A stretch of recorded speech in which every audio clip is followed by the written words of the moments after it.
Welcome to the ocean of English literature. आज का हमारा टॉपिक है थ्योरी ऑफ इंग्लिश लिटरेचर या थ्योरी ऑफ लिटरेचर। तो हम देखेंगे कि क्या फ़र्क है किताब खोल के बैठने में और उसके मीनिंग को एक्सट्रैक्ट करने में, उसको समझने में, और थ्योरी ऑफ लिटरेचर जो है वो किस तरह से हमारी हेल्प करती है स्टडी करने में। अभी तक अगर आपने ये चैनल सब्सक्राइब नहीं किया तो इसको काइंडली सब्सक्राइब कीजिए। तो सबसे पहले आते हैं थ्योरी की तरफ। थ्योरी ऑफ लिटरेचर समझने से पहले थ्योरी की डेफिनेशन को देखते हैं। थ्योरी की डेफिनेशन क्या है? A supposition or system of ideas intended to explain something. एक ऐसी सपोजिशन या एक ऐसा सिस्टम ऑफ आइडियाज़ जिसका मकसद किसी एक चीज़ को बयान करना हो, किसी एक चीज़ को एक्सप्लेन करना हो। मतलब आपके पास पहले से कोई एक आइडिया हो और उस आइडिया पर चलते हुए आप किसी और चीज़ को एक्सप्लेन करें, तो वो आइडिया जो आपके पास पहले से है उसको आप थ्योरी कहेंगे। वो आइडिया जो आपके पास पहले से मौजूद है वो एक ऐसा आइडिया होगा जिसके अंदर इतना पोटेंशियल होना चाहिए कि वो दूसरी चीज़ों को एक्सप्लेन करने में कामयाब हो। Specially one based on general principle. ये एक जनरल प्रिंसिपल होना चाहिए। इसका मतलब ये है कि एक ऐसा प्रिंसिपल होना चाहिए जो कि कोई स्पेसिफिक ना हो, बल्कि हर तरह की स्टडीज़ में, वर्क्स में एक बड़े लेवल पर इसको अप्लाई किया जा सके। Independent of the thing to be explained. इससे कोई फ़र्क नहीं पड़ना चाहिए कि किस तरह की चीज़ को एक्सप्लेन किया इसकी मदद से किया जाएगा, बल्कि अगेन वही बात है कि ये एक जनरल प्रिंसिपल होना चाहिए। तो बेसिकली थ्योरी अब तक आपको समझ आ गई होगी कि थ्योरी दरअसल एक ऐसा आइडिया होता है, एक ऐसी सपोजिशन होता है जिसकी मदद से आप दूसरी चीज़ों को एक्सप्लेन कर सकते हैं, और जिन चीज़ों को आपने एक्सप्लेन करना है उन पर कोई कैद नहीं होगी कि वो कौन सी तरह की होगी। तो दिस इज़ अबाउट थ्योरी। अब आगे बढ़ते हैं। मैं आपको कुछ एग्जांपल से समझाऊंगा कि थ्योरी की कौन कौन सी एग्जांपल्स हैं जो कि ख़ास तौर पर लिटरेचर में यूज़ की जाती हैं। जैसे कि डार्विन्स की एवोल्यूशन की थ्योरी आप लोगों ने पढ़ी होगी या सुनी होगी। इसी तरह से मार्क्स की कैपिटलिज़्म और मार्क्सिस्ट थ्योरी भी कहा जाता है, और सात्रे की एग्जिस्टेंशियलिज्म के अंदर जो उन्होंने एक थ्योरी दी है।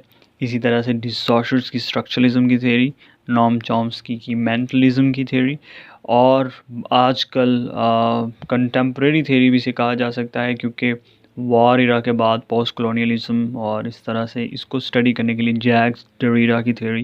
तो इसी तरह से बहुत सी दूसरी थ्योरीज़ जो हैं वो मौजूद हैं, जिनकी मदद से आप ये समझ सकते हैं कि थ्योरी एक्चुअली होती क्या है या किस तरह की होती है।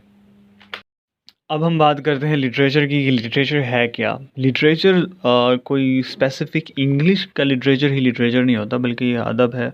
और जितना हिस्ट्री के अंदर पहले दिन से लेकर अब तक जो कुछ लिखा जा चुका है और जो इंसानों ने अपने थॉट्स को पेपर पर शिफ्ट किया है या पेपर से उन्होंने मीडिया में भी हत्ता के शिफ्ट किया है, ये सब कुछ जो आर्ट जो आप लोगों को नज़र आ रही है, बेसिकली ये सब लिटरेचर का ही हिस्सा है। और लिटरेचर अरेबिक भी बहुत ज़बरदस्त किस्म का लिटरेचर रहा है मुस्लिम्स की गोल्डन एज में।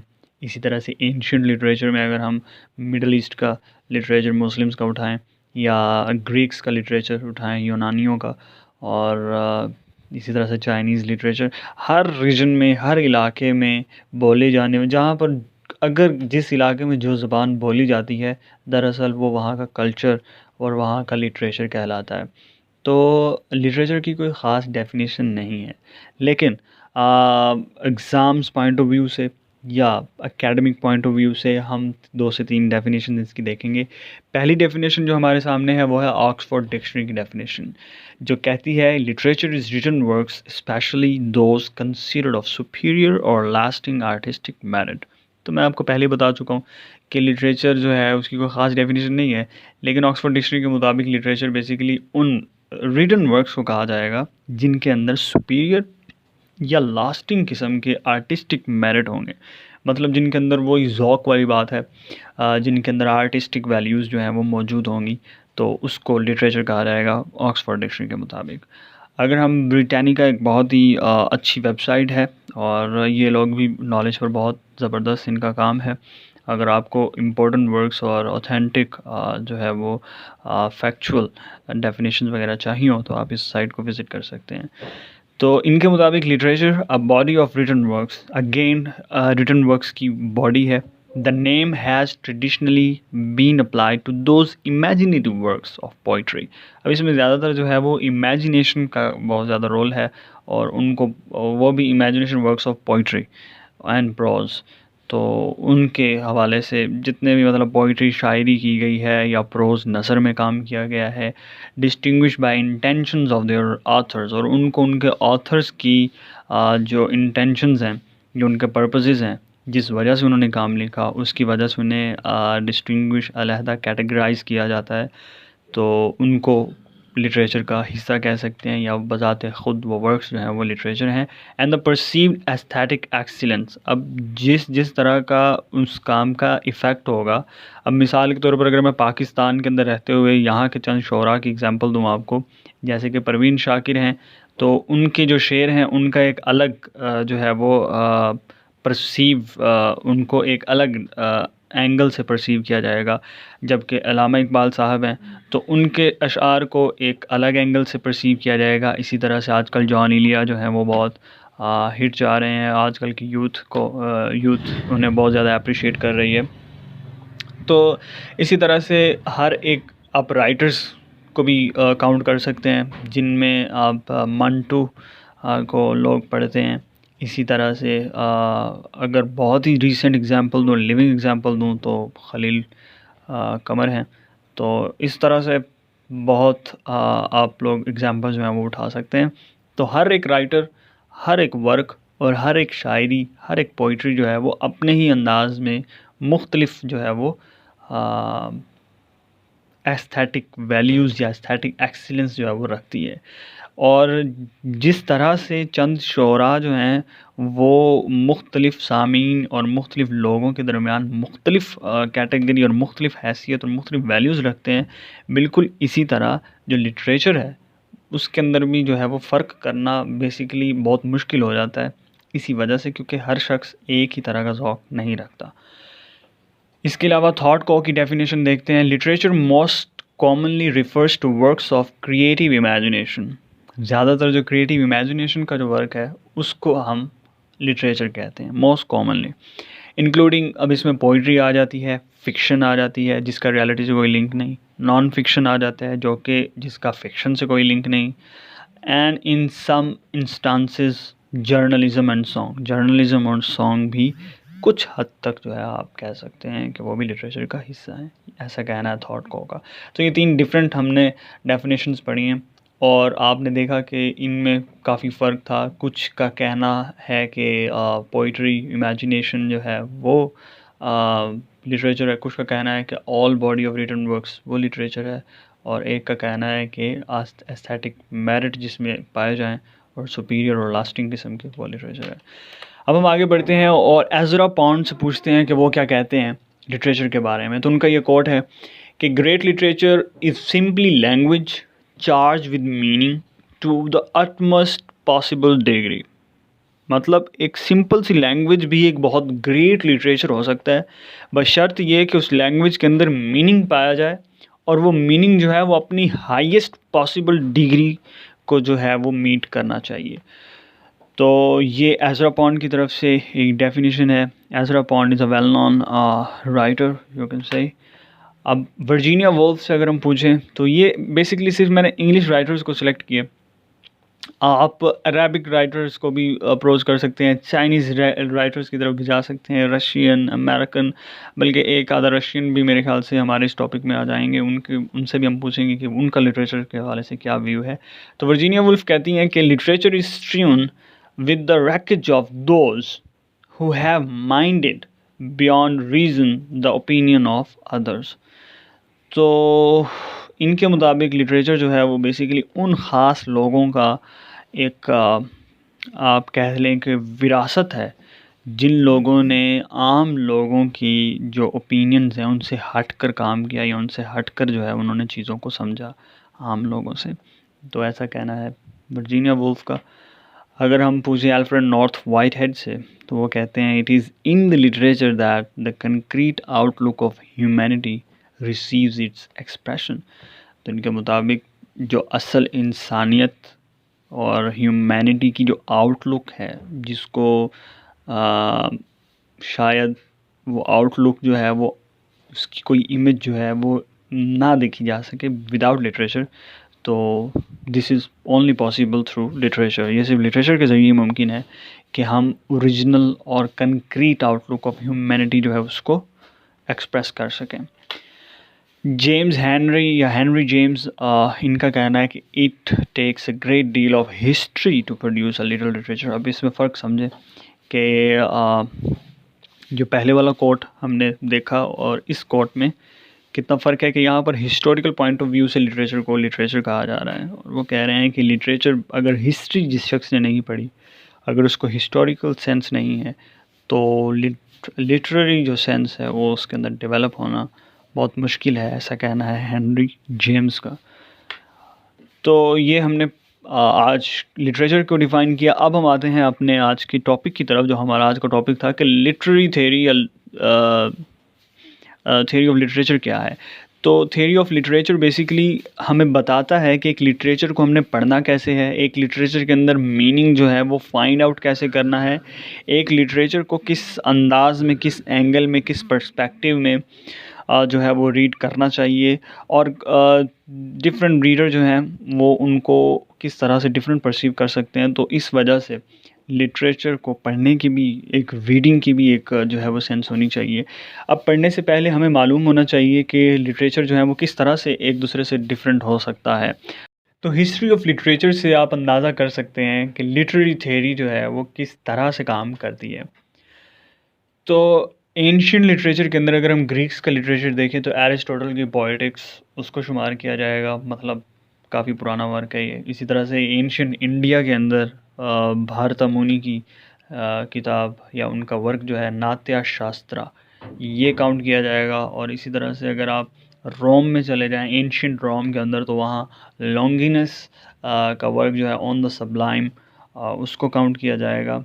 और इसी तरह से अगर मिडल ईस्ट की बात करें तो अल जाहिज़ की किताब अल बयान वल ताबीन एंड अल हैवान, ये उनकी वर्क है उनका, तो इसको काउंट किया जाएगा। और इसी तरह से मिडल ईस्ट के अंदर ही इब्न अल मोताज़ की बुक जिसका नाम किताब अल बदी है, उसको गुड लिटरेचर जो है वो काउंट किया जाएगा। तो बेसिकली लिटरेरी थ्योरी जो है वो हमें बताती है कि इन वर्क्स को पढ़ना कैसे है, इनको रीडिंग कैसे करनी है इनकी।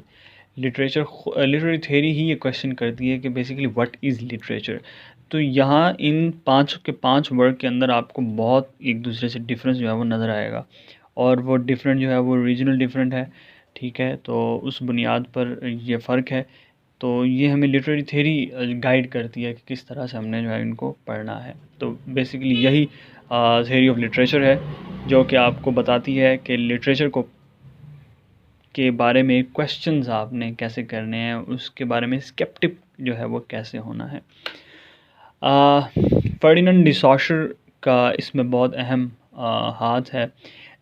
20वीं सदी के अंदर, गालिबन जी 20वीं सदी के अंदर फर्डिनेंड डी सॉशर ने जब स्ट्रक्चरलिज्म की थ्योरी दी, तो उसके बाद बहुत सारे क्रिटिक्स जो हैं, बहुत सारे इदारे जो हैं एकेडमिक लिटरेचर से मुतल्लिक, उन्होंने वर्क्स को पढ़ने के लिए जो है वो स्ट्रक्चरलिज्म का सहारा लिया, और उन्होंने महसूस किया कि वाकई ही बुक्स को पढ़ने के लिए जो है हमें किसी न किसी एक यूनिवर्सल, चूँकि स्ट्रक्चरलिज्म जो है वो ये बताता है, ये कहता है कि दुनिया के अंदर जितने भी वर्क्स हैं बेसिकली उनके अंदर एक ख़ास किस्म का पैटर्न पाया जाता है, उनके अंदर एक मखसूस किस्म का स्ट्रक्चर होता है। तो स्ट्रक्चर को समझने के लिए बहुत सारे लोगों ने काम किया डी सॉशर के बाद, और ये जो है इसकी एक हिस्ट्री है बाकायदा, जो कि मैं बयान करूँगा। सन 1960 के अंदर फ़र्ज़ करें फर्डिनेंड डी सॉशर के आइडिया पर बहुत तेज़ी से काम जो है वो शुरू हो चुका था, और इसके बाद सन 1990 तक जो है वो थियरिस्ट की पोस्ट, जॉब पोस्ट जो है वो डेवलप हो चुकी थी। और इसके बाद पॉल डीमान जो है इन्होंने क्लोज़ रीडिंग का आइडिया दिया, और उस क्लोज़ रीडिंग के आइडिया पर काम करते हुए बहुत सारे फ़िलासफ़र्स और बहुत सारे लोगों ने उस पर काम करना शुरू किया, जिनके मुताबिक रीडिंग की भी एक साइंस होती है। तो उन लोगों को हम न्यू क्रिटिक्स कहते हैं, और उन्होंने न्यू क्रिटिसिज्म जो है उसकी बुनियाद रखी। तो यहाँ से फर्डिनेंड डी सॉसर को आप देख सकते हैं कि इनका कितना बड़ा हाथ था। इसके बाद ये एक टाइमलाइन है छोटी सी, इस टाइमलाइन के ज़रिए से हम 3 से 4 मुख्तलिफ थेरीज़ को समझने की कोशिश करेंगे। बहुत ही शॉर्ट होने वाला है। बायोग्राफिकल क्रिटिसिज्म है इसमें। बायोग्राफिकल क्रिटिसिज्म जो है ये भी एक थेरी है जिसके ज़रिए हम राइटर्स के बायोग्राफिकल डिटेल्स जो है उसको ज़रूरी समझते हैं पढ़ना, और उसको पढ़ने के बाद हम उनके वर्क को पढ़ते हैं और उनके वर्क को हम रिलेट करते हैं उनकी बायोग्राफिकल डिटेल्स के साथ। तो इसको बायोग्राफिकल क्रिटिसिज्म कहा जाता है। इसमें सैमुअल जॉनसन का जो वर्क है लाइव्स ऑफ द पोइट्स, ये बहुत इंपॉर्टेंट है और बेसिकली इसका आइडिया यहीं से लिया गया। इसके बाद न्यू क्रिटिसिज्म जो कि मैं पहले भी बयान कर चुका हूँ, इसका आइडिया जो है सन 1929 के अंदर जो है दिया गया, और ये आई.ए. रिचर्ड्स की तरफ से दिया गया, और इनका जो वर्क था वो था प्रैक्टिकल क्रिटिसिज्म। मैंने आपको ऑलरेडी बताया कि न्यू क्रिटिसिज्म की जो बुनियाद है वो बेसिकली इसको एक साइंटिफिक क्रिटिसिज्म जो है वो समझा जाता है, मतलब एक ऐसा क्रिटिसिज्म जो कि प्रैक्टिकल नोयत का हो। और इसमें जो जॉन क्रो रॉनसन जो है सन 1941 के बाद न्यू क्रिटिसिज्म जो है वो एंड हो जाता है, इसका ख़त्म हो जाता है, क्योंकि एक नए जो है वो मूवमेंट जो है वो वहाँ से चल पड़ती है। इसी तरह से रशिया और पोलैंड के अंदर चलने वाली फॉर्मुलिज्म की जो मूवमेंट थी, जो कि शिलॉस्की के वर्क के साथ जो है 1933 में जो है तकरीबन वो एंड हुई, और ये 1910 से स्टार्ट हुई, 1933 या 30 तक रही है। और फॉर्मलिज्म ये भी एक थेरी है। इसी तरह से स्ट्रक्चरलिज्म भी एक थेरी है जिसके बारे में हमने सबसे पहले ही आई थिंक बात कर चुके हैं, जो कि फर्डिनेंड डी सॉसर से स्टार्ट हुई और 1980s के अंदर इस वजह से स्ट्रक्चरलिज्म का ख़ात्मा कर दिया गया, क्योंकि बहुत सारे अनवेरीफाइड वर्क्स थे, बहुत सारे अनवेरीफाइड रीजंस थी, और इसी तरह के एस्पेक्ट्स थे जिनकी इन्वेस्टिगेशन नहीं की जा सकती थी।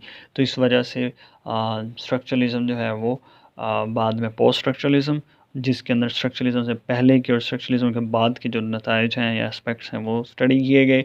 और पोस्ट स्ट्रक्चरलिज्म के बाद आपको अच्छे से मालूम है फेमिनिज़म की थेरी एक अलग फील्ड है, और फेमिनिज़म के अलावा पोस्ट कॉलोनियलिज्म जिसके बारे में हमने ऑलरेडी पहले बात की थी। तो इसी तरह से लिटरेरी थेरी का बेसिक जो मकसद है वो आई थिंक आपको इस वीडियो के अंदर समझ आ गया होगा कि लिटरेरी थेरी का मकसद सिवाय पढ़ने के और सही माने में माने को या मीनिंग को एक्सट्रैक्ट करने के और इसका कोई मकसद नहीं होता। इसका मकसद सिर्फ यही होता है कि ख़ास पैराए में, एक ख़ास पर्सपेक्टिव में, एक ख़ास वे में, एक ख़ास नज़र में, पर्टिकुलर सेंस में या स्पेसिफिक सेंस में किसी चीज़ को देखना, किसी वर्क को पढ़ना, चाहे वो बायोग्राफिकल हो, चाहे वो प्रैक्टिकल हो, चाहे वो फॉर्मल हो, या चाहे वो स्ट्रक्चरल किस्म का हो या फेमिनिस्ट किस्म का हो। इसी तरह से आप जो है वो इनको स्टडी जो है वो कर सकते हैं। तो thank you so much for listening this lecture. उम्मीद है इससे आपको काफ़ी मदद मिली होगी, और सब्सक्राइब कीजिएगा और अपना फीडबैक जो है वो काइंडली ज़रूर छोड़ के जाइएगा। Thank you so much for your time. अल्लाह हाफिज़।